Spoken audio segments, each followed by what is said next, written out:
Imagine you're standing at the rim of a wide valley about 12,000 years ago. No cities, no temples, no metal tools, just wind rolling across damp grass, the smell of wet soil, and wild wheat heads shivering like a slow green tide. You can almost hear the landscape breathing. And then quietly something tiny happens. A hand doesn't grab at random. It chooses the heavier grains, the fuller heads. A shallow pit is lined with reeds so seed stays dry and safe. And one group of people, for the first time, stays. Just one more season. Nobody in that moment calls it a revolution. It doesn't look like history. It looks like routine. But those small decisions bend the world's spine. Because when humans learn to grow food on purpose, we begin step by step to grow schedules, storage, and society itself. This episode follows a straight, simple line. Cause, event, consequence. What happened, why it happened, and what it changed. Think of it like an excavation trench, layer by layer, no shortcuts. Chapter 1 begins before there were. Fieldsby for home had an address.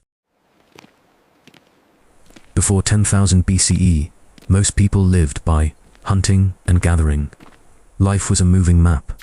Today near the river, tomorrow after a herd, next season chasing ripe fruit or nut trees. On a different ridge, your home wasn't a building, your home was whatever the horizon promised. The strength of that life is freedom, few possessions, few obligations, fast decisions, but the weakness is uncertainty. When food depends on weather and migration, you can't store much, you can't plan much. You watch the sky, read tracks, taste the wind, and hope it points towards survival. You don't control the season. One year the valley is generous, the next year it's empty. A herd can be close today and gone tomorrow, over a ridge you can't follow. And as groups grow larger, children, elders, more mouths, small swings in nature become heavy blows. Then climate shifts in long waves, not overnight, not as one dramatic storm, but enough to change where plants thrive, when seeds ripen, where animals pass. Places that were rich turn quiet, and when your pantry is the landscape, a quiet place can mean a hungry winter. When the living world moves, people move with it. But the more you move, the more one truth hardens.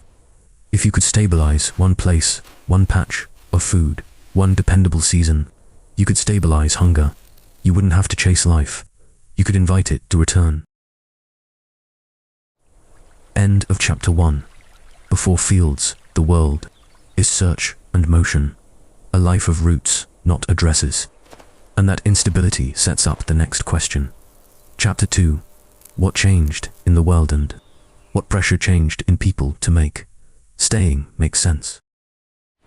Near the end of the Ice Age, Earth enters a warmer, steadier phase, the early Holocene.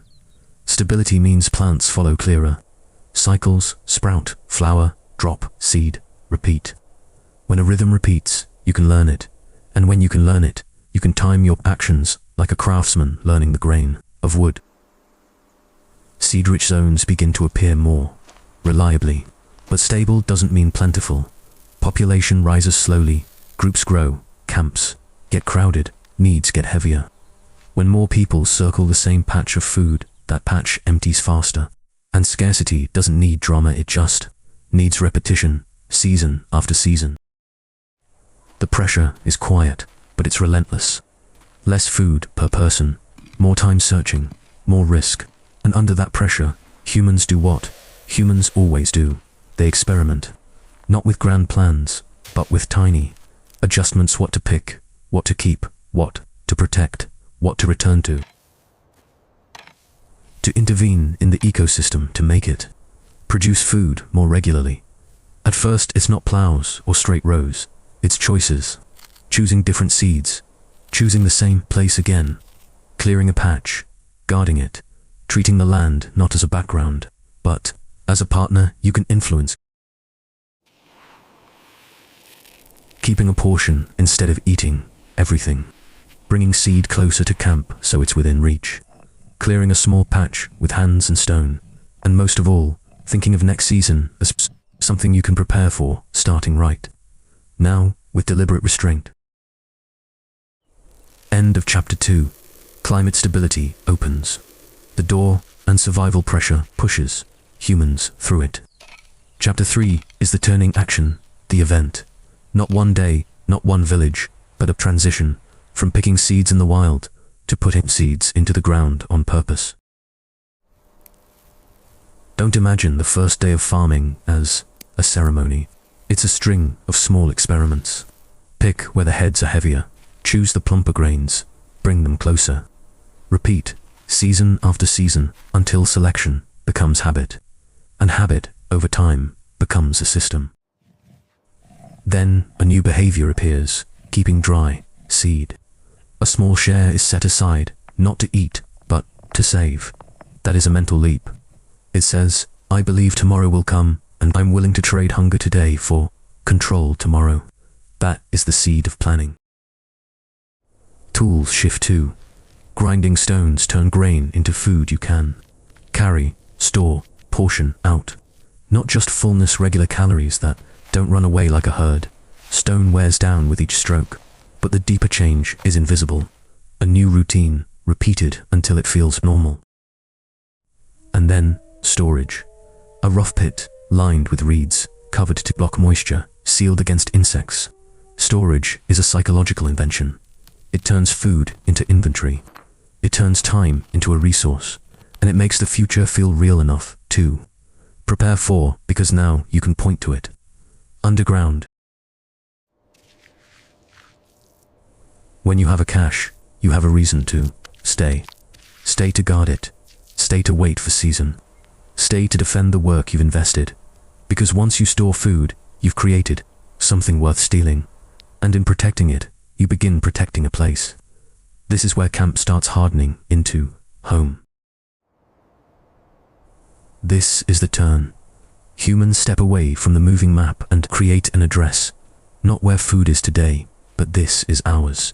And when you return to the same patch again and again, you begin shaping it. The land remembers your choices. So does the seed. Sowing also changes the plant. Seeds that shatter off the stalk get lost in the field. Seeds that hold on get carried home, stored, and planted again. Over generations, selection makes the crop a little more human-shaped. Domestication isn't a switch. It's a slow conversation between hands and biology. End of chapter 3. Agriculture doesn't explode, accumulates. And when it accumulates enough, the first consequence appears. Chapter 4. Villages. When staying becomes the best strategy, shelter stops being temporary, and the ground begins to collect not just footprints, but structures. When you stay longer, shelter stops being temporary. Mud, reeds, wood, low roofs, rough fences. Not grand, not beautiful, but it declares, we belong here, and we intend to return tomorrow. A village is not a monument. A village is a promise repeated until it becomes architecture. Inside, life turns around storage. Baskets, mats, pits, dry corners, raised platforms, careful placement away from damp. Space is arranged the way you arrange a future, something you can plan. Once you organize a room for seed, you're organizing time. You're carving months out of the year and putting them in a container. But staying in one place means waste stays, too. Stagnant water, parasites, disease, smoke, trapped under low roofs. Civilization begins not with glory, but with small costs that linger. The same permanence that protects you from hunger also exposes you to new kinds of suffering. Slow, everyday, physical. A grain-heavy diet brings calories, but less. Variety, teeth wear faster. Bodies adapt. Childhood can change. From here on, stability always comes with trade-offs. That's the hidden truth. The first village is also the first compromise. A better chance at survival, paid for with new burdens your ancestors didn't know. End of chapter 4. Villages are born, and so are the problems of crowding. Now, the second consequence follows quickly. Chapter 5. Surplus, and the question that changes everything. Because the moment you can store more than you need today, someone has to decide what happens to the extra. When you have surplus, you have power. But surplus asks a harder question. Who holds it? Today, grain sits in a pit. Tomorrow, in baskets. Soon, in a shared storehouse. And once food is concentrated, the social world concentrates with it. The center of gravity shifts from the hunt to the cache, to whoever stands nearest the cache. From the storehouse comes the keeper, and from the keeper comes authority. No oath is required, no crown is needed, just control of distribution. Who gets first, who gets last, who gets enough? A storehouse is a doorway, and whoever controls the doorway controls the flow of life in a hungry season. This is what people often miss. Inequality doesn't have to begin with violence. It can begin with decisions, quiet decisions. A nod, a delay, a refusal, a basket handed over or not. When survival is measured in handfuls, timing becomes politics.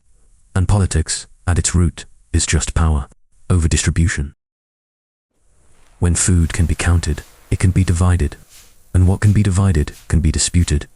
From wild grain grows a new idea. Ownership, mine, yours, ours. Ownership makes memory sharper. You remember what you stored. You remember what you gave. And you remember what you think was taken. That's how conflict starts, long before weapons, inside the logic of storage. Ownership pulls in boundaries. Boundaries demand protection. Protection invites what we call order. And every order produces uneven benefits. Some gain more, others lose more. The keeper becomes a role. The role becomes a position. The position becomes a structure. And once a structure exists, it outlives the person who first held it. That's how inequality becomes durable. End of chapter 5. Surplus opens the door to power. And power needs schedules and labor to keep working. Chapter 6. Work, specialization, and social order. Because farming doesn't just change what you eat, it changes how you spend your days, and how many days you can demand from other people. Farming creates a calendar. No clocks needed, just sowing, weeding, harvest, repairs, storage checks. You no longer follow food, you serve a cycle, and cycles reward discipline. They punish delay. A single missed week can mean a thin storehouse. So time itself becomes a resource you must manage together. As communities grow, tasks split. Someone shapes a stone sickle. Someone weaves baskets. Someone keeps grain dry. Someone negotiates exchange with neighbors. Specialization grows from repetition, doing the same job until your hands learn it. And once one person becomes very good at one task, others begin to depend on that skill. Dependence is the glue of complex societies. Specialization creates dependence. You need others to live better, and as dependence rises, rules rise. Who does what, when, for what return, and who answers when things fail. Rules are not philosophy at first. They are practical solutions born from too many people, too much work, and too much at stake in one place. Rules don't fall from the sky. They come from storage, seasons, paths, between homes, and arguments over shares of grain. Organization appears because without it, people starve. And once you build organization, you build hierarchy, because coordination costs effort, and effort wants authority. This is the quiet machinery that turns villages into institutions. End of chapter 6. Agriculture is not only food, it reorganizes time, labor, and relationships. Now we return to the big question. Why is this a turning point? Why does a reed-lined pit and a basket of seed matter as much as a battle or a crown? Because it changes what the future can contain. Around 10,000 BCE, humans don't just learn to grow plants. We learn to live inside a system. Surplus, storage, protection, distribution, and a work calendar. A system is powerful because it repeats. It keeps running after the first inventor is gone. And once a system exists, it can scale from a family to a village to a region. From that system, everything later becomes possible. Villages become towns, Towns become cities. Cities demand states. States demand tax, law, and bureaucracy.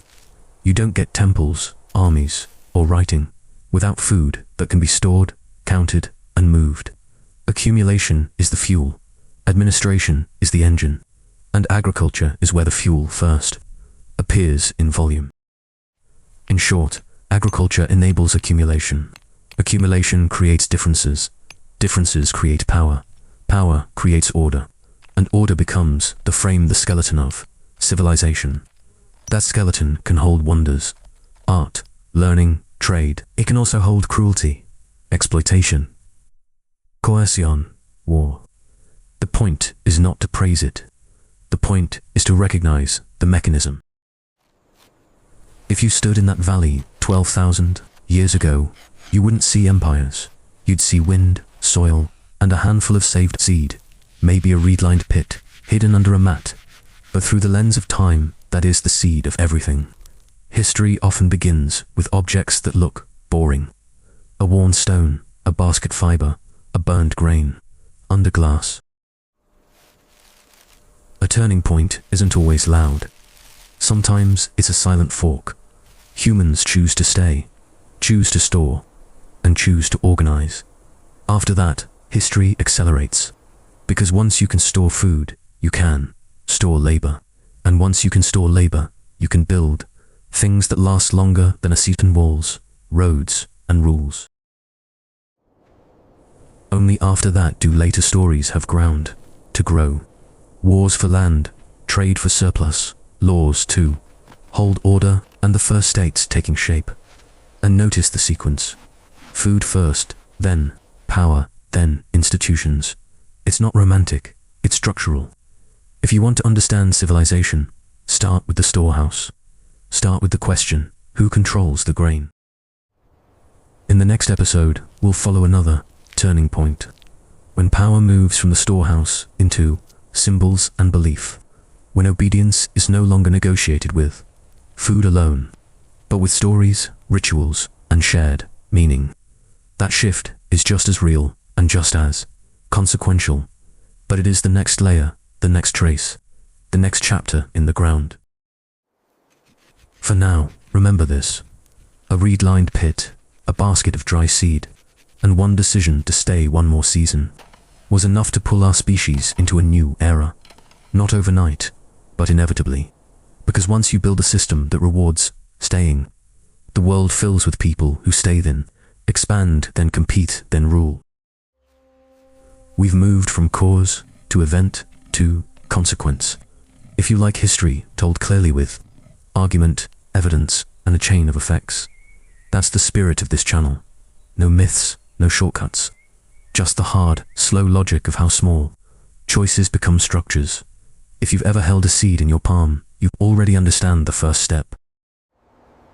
Subscribe to History Turning Points for the next episodes.